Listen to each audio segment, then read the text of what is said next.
Friends, आज का question है एज से रिलेटेड, जिसमें आपको पिता और पुत्र का एज फाइंड करना होता है।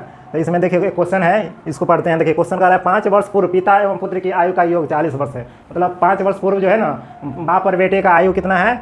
40 वर्ष। अब बोल रहा है अब उनकी आयु का अनुपात इतना है, यानी 4:1 है। यानी वर्तमान में जो है ना उसका आयु का रेशियो जो है कितना है? 4:1 है। तो हमको वर्तमान में दोनों का आयु फाइंड करना है। पिता क्या वर्ष का था अभी है वर्तमान में, और पुत्र कितने वर्ष का है। तो देखिए इसको कैसे बनाएंगे। इसको बनाने का कोई शॉर्टकट मेथड नहीं है, एकदम सिंपल से बनाएंगे। देखिए बाई प्रोसेस बनाएंगे। देखिए पिता का जो है ना वर्तमान उम्र को हम मान लेते हैं x। पिता का वर्तमान उम्र क्या मान लेते हैं? x वर्ष। पिता का वर्तमान उम्र x वर्ष मान लिए। अब पुत्र का वर्तमान उम्र, पुत्र का जो वर्तमान उम्र जो है ना, पुत्र का वर्तमान उम्र को मान लिए y वर्ष। ये क्या हो गया? x और y वर्ष। समझ गए।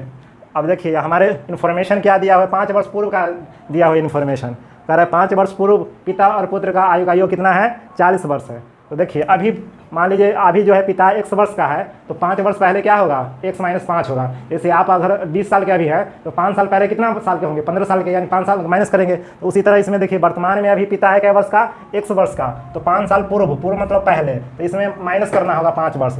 यानी तो ये पुत्र पिता जो होगा x - 5 वर्ष का होगा 5 साल पहले। अब पुत्र जो होगा 5 साल पहले कितना का? y - 5 वर्ष का होगा। और दोनों का योग, दोनों का क्या बोल रहा है? योग। इस दोनों का यानी पिता का आयु और ये पुत्र का आयु का योग कितना दिया हुआ है? 40 वर्ष दिया हुआ। कितना दिया हुआ है? 40 वर्ष दिया हुआ है। तो आपका ये इक्वेशन फर्स्ट आ गया।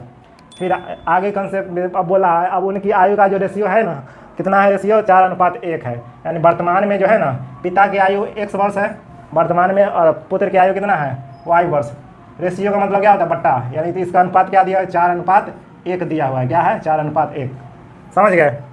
इसे क्रॉस गुना करेंगे तो क्या आ जाएगा? x बराबर क्या आ जाएगा? 4y। ये आ गया x बराबर के 4y। इक्वेशन ये आ गया दूसरा। आपका ये इक्वेशन आ गया सेकेंड।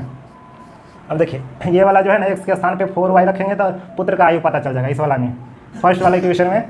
तो यहाँ पे देखिए x के स्थान पे क्या रख देते हैं? 4y डाल देते हैं। यहाँ पे x है ना, यहाँ पर डाल दीजिए 4y। अब माइनस में 5 है, फिर ये क्या है? प्लस है। इसको ब्रैकेट को हटा दीजिए। तो ये आपका है y - 5 बराबर कितना है? 40। इसमें देखिए 4y और प्लस y यानी कितना हुआ? 5y। यहाँ पे बना देते हैं। फिर ये हो गया आपका 5y। इधर देखिए 5 माइनस और 5 माइनस, यानी माइनस के हुआ 10, और बराबर के इधर लाएंगे तो प्लस 10। तो 40 है और प्लस 10 यानी क्या हो जाएगा? ये आपका आ जाएगा 50। और 5 से कट जाएगा, 5 दहाई के 50।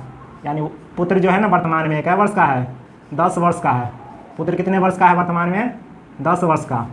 और पिता जो है ना, पिता x का वैल्यू यहाँ से निकाल लेंगे। ये वाला जो है इस समीकरण सेकेंड में y का वैल्यू डालेंगे तो ये पिता का आयु निकल जाएगा। तो देखिए पिता अभी जो है x बराबर के क्या दिया हुआ है? 4y दिया है। 4y यहाँ पर देखिए 4 और y के स्थान पर क्या डालेंगे? 10। तो पिता जो है कितना वर्ष का हो जाएगा? 40 वर्ष का। तो यही आपका आंसर हुआ। इस तरह का यही मेथड है बनाने का, इसमें कोई शॉर्टकट मेथड नहीं है। धन्यवाद।